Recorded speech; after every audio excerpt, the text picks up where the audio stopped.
Mula sa mahiwagang Burnay. Mula sa mahiwagang Burnay. Sa mahiwagang Burnay.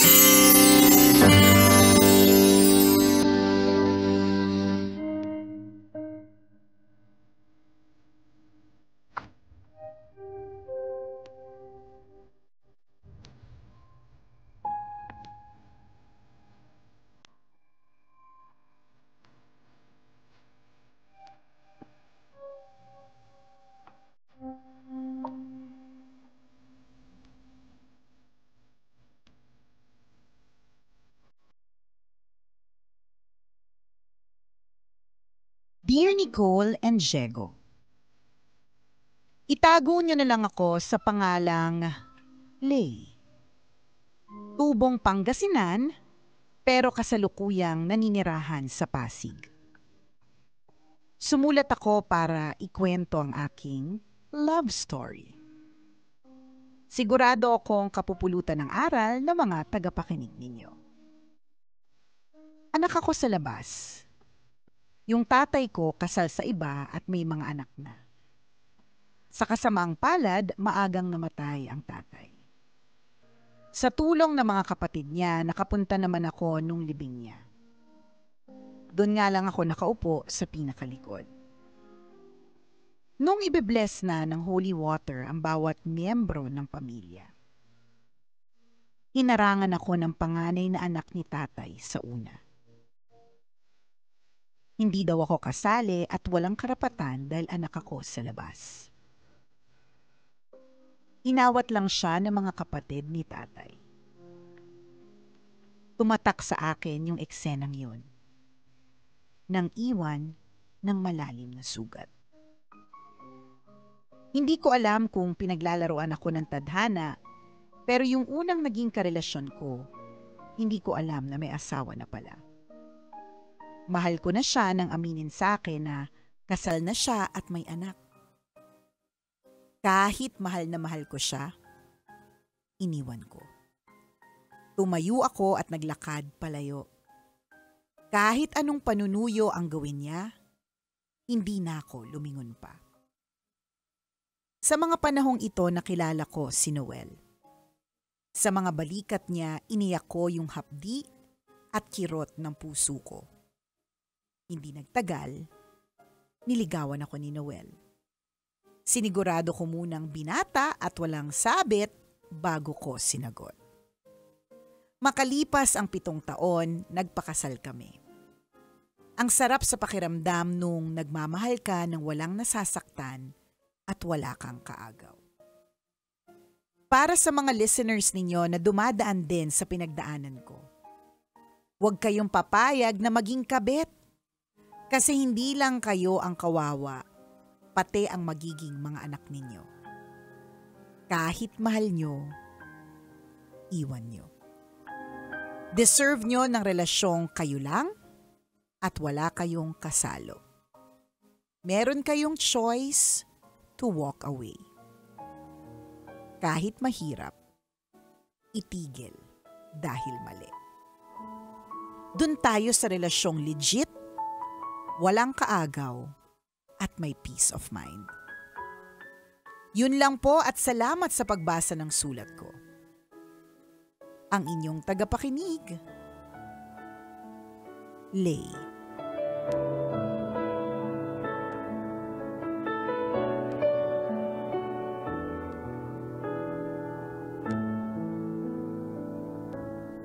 Mabuhay ka, Lay, hanggang gusto mo.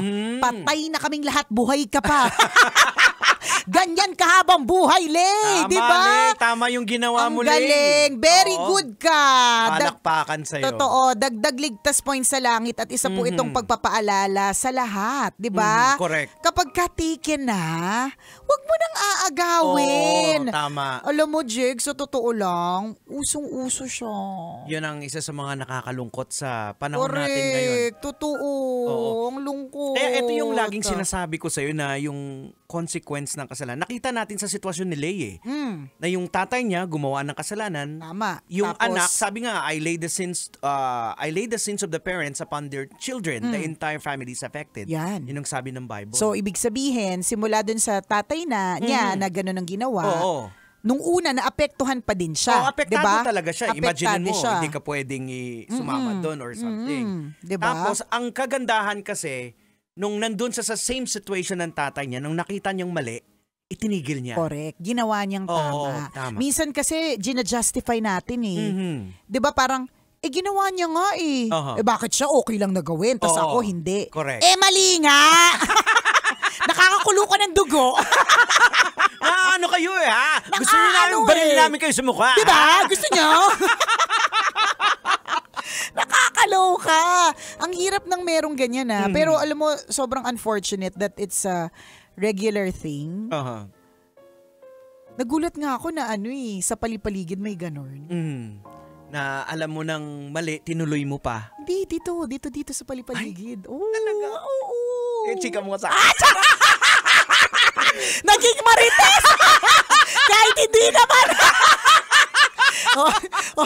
Diba? May ganun. Parang, totoo ba? Alam mo namang mali, bakit mo tinuloy? Oo. O di ba nangyari din yan sa'yo? Pero Ayoko na nga eh. Pero parehas kami ni Lay. Pareho kayo ni Lay, di ba? Oo. Nung nalaman kong may asawa, I walked away. Oo. Hindi, tumalikod ako kasi alam kong mali. Kasi natatakot ako sa, kakapanood ko lang, kasi nung time na yun, Jex, kakapanood ko lang ng kabit na kinaladkad sa escalator. Hindi lang yun. Natatakot ako, nahihiya ako kay Lord, na parang, all my life, kahit na marami akong struggles and challenges, ramdam ko yung presence niya sa napakaraming pagkakataon. Diba? Tapos, biglang, dahil porke kamukha ni Papa P. Diba? Yung ganyan naman ang evil eh. Hindi naman niya ipepresent yung parang pag nagda-diet ka. Di ba pag nagda-diet ka, hindi ba yung nakaka-tempt ay yung napakasarap na cake? Hindi ka naman matitempt sa kanin baboy. Hindi ba talaga kakainin ng kanin baboy? Hindi ka talaga kakain ng pagpag. Correct. Hindi ka kakain ng tira. Di ba? Ang taong nagda-diet, matitempt ka sa masarap. Ang sarap, kaya ang bango. Kaya na-tempt ka doon sa Malapyol. Kasi may syrup.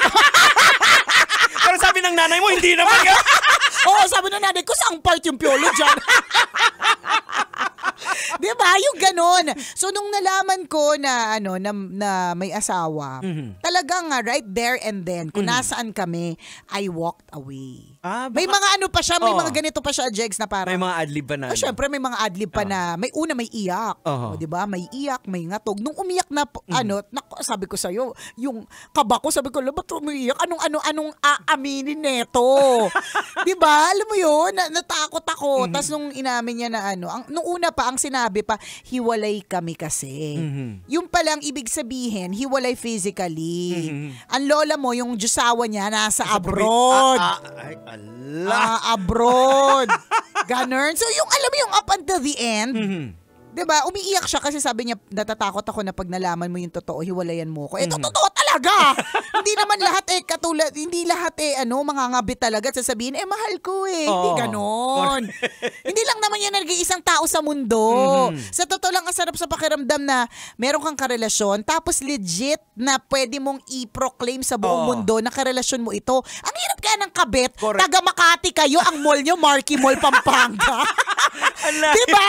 Ang layo. Kayo sa kadiliman Correct, lagi kayo nasa dilim. Kayo Yes, lagi kayo nasa dilim. So, saan ka lang dinadala? Dun sa mga madidilim. Oo, pag nakita kayo, mga alas 9, correct, alas 10 ng gabi. Diba? Pagka nag-celebrate kayo, laging before or after. At kapag kahit nagse-celebrate kayo, kapag sumutsot na ang misis niyan, kaya nagtawag ang mga anak niyan, priority pa rin nila yon. Hopefully, diba? Kaya kampong kayo ng kadiliman. Kaya nga, totoo. ang mali kasi talaga itinatago Kasi kung hindi naman mali, bakit ba itatago? Totoo yan. Diba? Bakit kapag kami nagdodroga, nakatago sila? May nakita ka na bang nagdodroga na nasa gitna ng MRT? Wala, diba? Kasi kapag ka mali, nakatago. Correct. Nasa kadiliman yan. Pa-secret na ginagawa. Diba? Ayaw na may nakakaalam, pabulong. Diba? Isipin mo, normal, kunyari ako yung kabit, normal speaking voice ko to, tapos biglang lagi ako, kasi, diba, laging bumubulong-bulong lang. Kasi paano? Baka mahuli tayo. Diba? Isipin mo yun?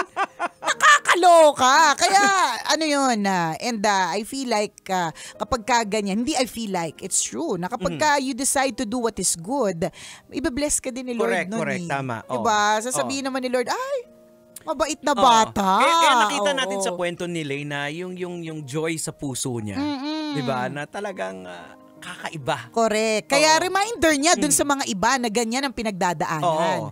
Kung halimbawa nasa gitna ka ng sitwasyon na ganyan, it's not too late. Hindi naman porke nagstay ka pa, ibig sabihin nun nandyan ka na naka-magnet ka na for forever dyan sa Oo. lalaking kinabitan mo. Hindi. Oo. May choice ka. Minsan kasi sinasabi natin, Jex, wala tayong choice Aha. Hindi. Meron. Yung nagstay ka dyan is also Correct. a choice. Ayan. Life is diba? full of choices talaga Tama. Since day one Kaya piliin po natin yung joy over happiness. Kasi Uy, anong pag kinagkaiba ng joy at happiness? ang happiness kasi nakukuha mo sa external Ang Ibig joy sabihin, is deep within. within. Oo. Pag happiness, kaya nga dun sa pelikulang Inside Out, 'di ba? Hindi naman si happiness yun Si Joy Si ang Joy. pinili nila kasi mas malalim talaga yung joy. Oo, ayan. Diba? Internal siya. Happiness kasi Jegs would mean isang bote ng Yan, malamig na Coke. Yan, external siya diba? talaga. Oo. Correct. Pero joy is yung feeling ng nabunutan ka ng tinik kasi finally napatawad mo yung taong Tama. kagalit mo. Yan. Diba? Diba? So Oo. yung with joy comes peace. Sa happiness kasi minsan may kasama siyang, kumain nga ako ng isang galon ng ice cream, pero may kasama siyang, paano na yung sugar ko? Diba? may ganun siyang kakibat Oo. Pero happiness is good. I mean, external. Wag tayong plastic. Masarap ang Coke. Masarap yung kamukha ni Papa P. Pwede Let's kumakain go. ka Diba? ng ice cream, di ba? Happy ka. Maya-maya, inatake ka na. Totoo. O kaya, kumakain ka ng maraming mani. Oo. Mamaya, gout. Diba? Oo. Diba Hindi yung ka na makalakad. Diba? Yung mga ganon. Happy ka. Kinain mo Oo. yung mani. Happy ka. Kumain ka ng chicharon. Pero maya-maya may kasama na siyang, may kakibat na siyang sakit ng bato. Correct. Sakit ng ulo. Pero pag joy within, Yan, within internal. yan. Internal siya. Diba? Yung parang kahit wala namang dahilan, Oo. yung nakangiti yung puso mo. Oo. Yung parang literally, parang feeling mo ang gaan. Ang puti ng paligid. Oo. Yung aura ay light. Na walang nagko-cause from outside, di ba? Na biglang... No, wala. Hindi mo lang. kailangan may... Siyempre nakaka-happy kapag nabalitaan natin may cheque. Oo diba? naman, syempre. Oo. Yung sinasabi lang natin na joy, kapag kahit walang cheque dumating, di ba? Yung puso mo masaya. Ayan, oo. Di ba? At nangyayari yun kapag kaalam natin na ginagawa natin Correct. yung tama. Yung tama. Kasi ang sabi naman ni Lord, pag gumawa ka ng tama, ibibless niya thousands of generations. Yes. Tsaka talaga, 1,000-fold din. Oh, 'di ba? Ayan. So hindi imposible yang akala mong imposible. Tama. Imposible ko na siyang hiwalayan kasi mahal ko siya. Oo. Ito pa yung mga Nag-invest na ako. Oh, correct. 'Di ba? Ang daming taon. Ito pa yung mga rason niyan. Oo. Ng mga syubet.